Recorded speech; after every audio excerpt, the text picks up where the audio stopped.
Thanks for tuning into Talking Point. I'm your host, Niraj Shah. Our guest today is Pankaj Murarka of Renaissance Investment Managers. The case for a chat in today's show is simple. Is the pain in the broader markets likely to continue? Can the stress test actually result in further stress for these mid-cap and small-cap markets? And of course, Pankaj specializes in trying to figure out what are the themes that will be the next 5, 10, 15-year themes and which are not discovered by the market. We try and talk to him a bit about that. Pankaj, great having you. Thanks for taking the time out. Hope all is well.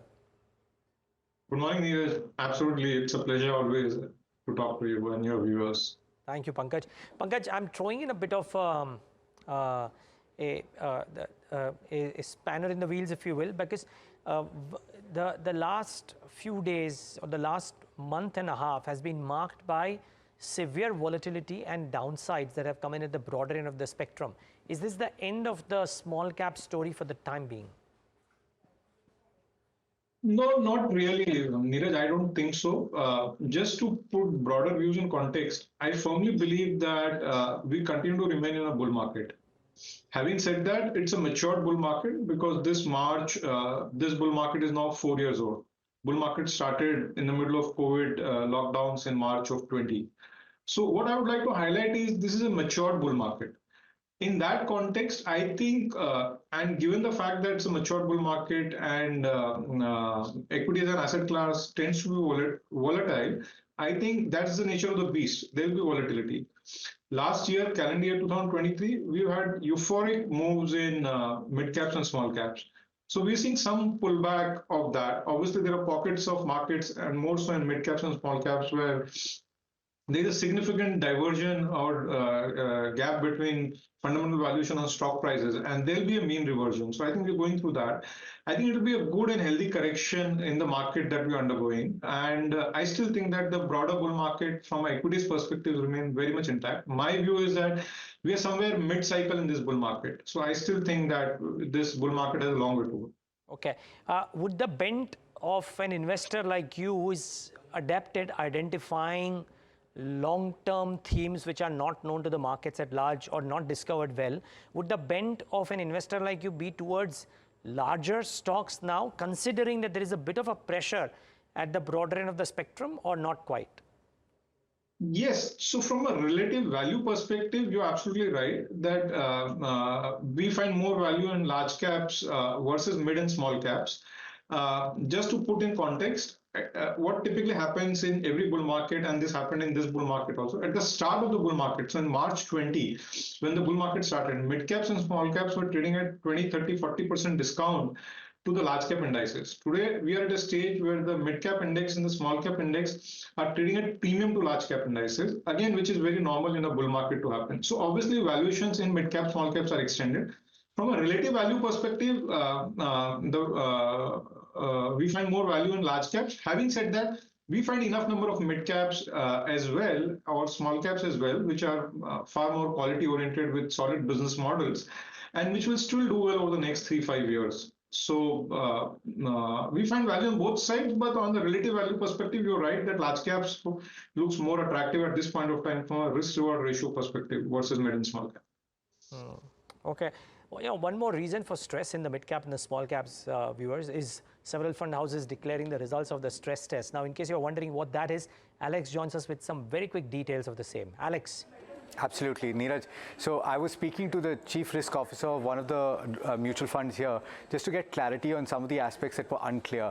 And one of the most important points, of course, is that cash is included in the calculation. The other aspect to remember is that what they're using to calculate this methodology is days to liquidity, which means that the 80% of the portfolio that they're taking, which is the most liquid stocks, how much time does it take for the least liquid of that to complete? So what that means is, suppose you get a day of 56 days to liquidate that 80%. You divide that by half and you get 50%, right? So what that means is that it takes you 28 days to liquidate the half point. I hope that I'm explaining this correctly. What that means is that you can actually have what is called a days to cash, which means that you can sell both your most liquid and your least liquid stock on an ongoing basis, on a pro rata basis, and you can liquidate actually on a daily basis quite a considerable chunk of the AUM. So the Chief Risk Officer was explaining that while on the face of it, some of these numbers might look stark, it may not necessarily present the exact picture on liquidity. They first of all can meet up to 5% in cash, and then on an ongoing basis, 2 to 4%, 5% in some situations, they can meet basis selling on an ongoing basis, Niraj. Thanks for putting that into perspective, Alex. Pankaj, you got past experience of being such a large manager in a large AMC.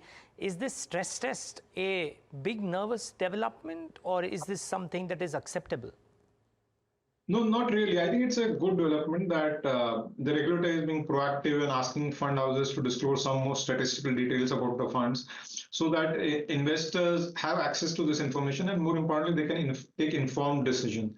I believe because there's been some of these conversations around big bubble in mid and small caps, I think there are pockets of markets obviously there where there could be fraud, but I don't see overall at the aggregate level there's a bubble in the indices. Indices can correct, but I don't see them collapsing or being the peak of the cycle or anything of that sort at this point of time.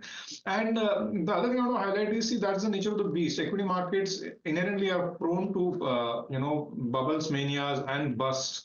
They happen every decade. You get one such cycles because equity markets are driven by greed and fear. So some of those things will happen because that's the inherent nature of the beast. So I think the incremental information disclosure is pretty good because it gives investors more information at their hand or at their disposal, and probably they can make more informed decision. Got it. Pankaj, the other aspect is while people are betting on emerging themes, the most sure shot bet seems to be the ability to bet on where the pie is visible, which is the government's focus on capex, maybe manufacturing, and pulling all stops out while private capex hasn't come in. So amongst the safe bets, if you will, valuation taken into account, would you believe that all things considered, it still remains this capex / manufacturing piece, or are you looking at other things being the number one priority for you? No, so you're absolutely right. I completely agree with you, Niraj, that we are seeing a very strong revival or comeback of India's investment cycle. Primarily, obviously, public investments, or as you said, the government investments have been very strong. But I see very strong incipient signs of revival of private sector capex as well. And I see post-elections, we should see a very significant rebound in India's private sector capex because corporate balance sheets are very healthy. Corporates' profitability is at all-time highs. Corporates are making huge profits, and they're sitting on balance sheets are delevered. More importantly, banks or financial institutions are in good shape and their balance sheets are healthy with strong profitability and low NPAs, which is important because they are the ones who want to fund the capex or investments through the debt by lending. So I think overall we've reached an environment where underlying demand in the economy continues to remain strong. Most of the companies are reaching capacity utilization which are north of 70%, which effectively means they have to start planning their capacity and execute those capacities. And I see that across sectors, sector after sector, in each of the core sectors, I see very strong investments. Also, as you rightly said, this is also driven by a revival of India's manufacturing, driven by China Plus One and PLI incentive, which the government is rolling out across sectors. So I think a combination of all of this, I think India's manufacturing revival story and the capex story or investment cycle story looks very compelling. I'm firmly in the camp that all of us are underestimating the potential growth impetus out of revival for India's investment cycle and revival for India's manufacturing. So I think this cycle will surprise us on the upside big time.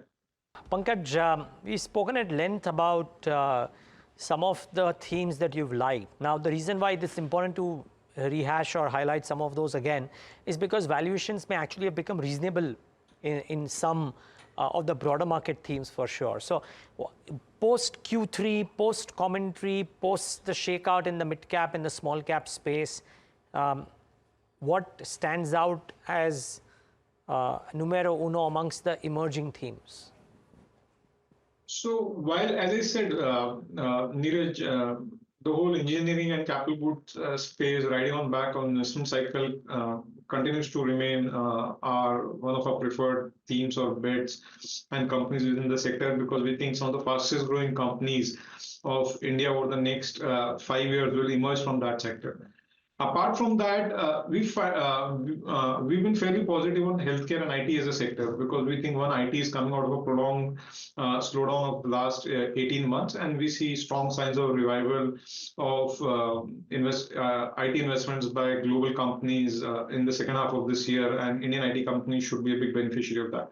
So we've turned pretty positive on IT as a sector. We like healthcare as a sector because we think the sector has done well in the last 9 months or so, but we still think that there's still strong growth ahead of the sector, because primarily because pricing pressure in US is off the table. We're seeing significant price improvements in US generics market, and which will significantly benefit Indian companies. And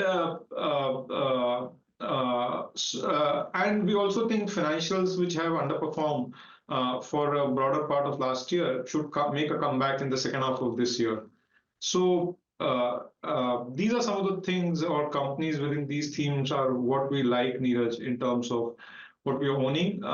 What we are underweight is actually consumers.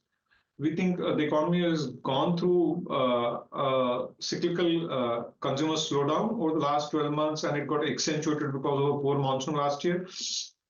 Probably it will be time to revisit it post monsoons in the second half of this calendar year.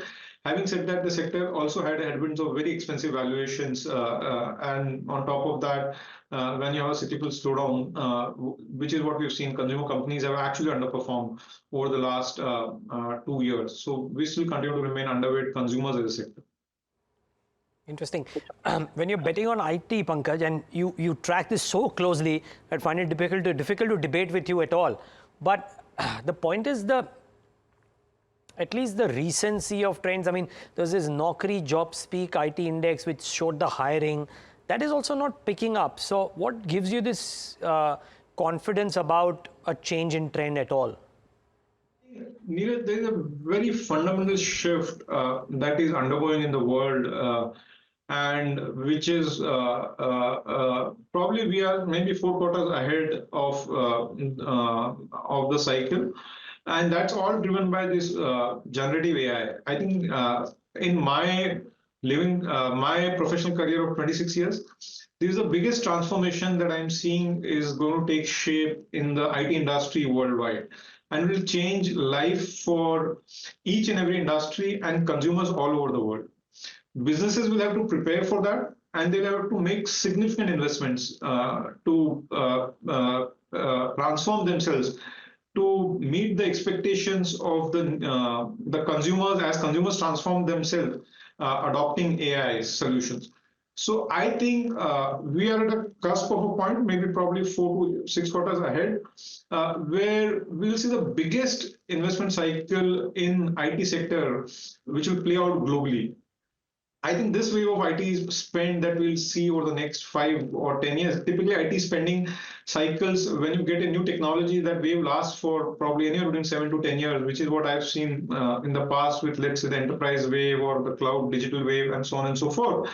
I think this wave of IT spends that we'll see over the next decade will be bigger than any of the previous IT investments or IT spend cycle that we've seen in the last 30, 40 years in the world.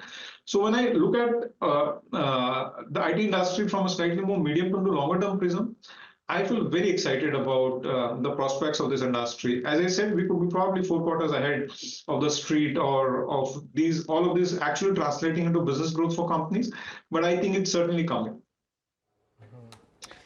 Okay. We as investors tend to take a slightly more medium-term, longer-term view. So we like to be 4 quarters ahead of the actual business cycle turning around. So we like to be slightly ahead of the street in terms of placing our investment bets, and then wait for that tide to turn and then reap the benefits of growth in underlying businesses. So which is why it's our DNA to be slightly ahead of business and investment cycles. Okay, well. Slightly ahead, and sometimes it pays rich dividends if you can identify it well. Remember, Pankaj started off his career as a tech analyst, has studied this space for 30 years now, or maybe more, and therefore understands this space slightly better than what most other people would. Pankaj, take a moment to thank you for joining in today and giving us your thoughts on the show.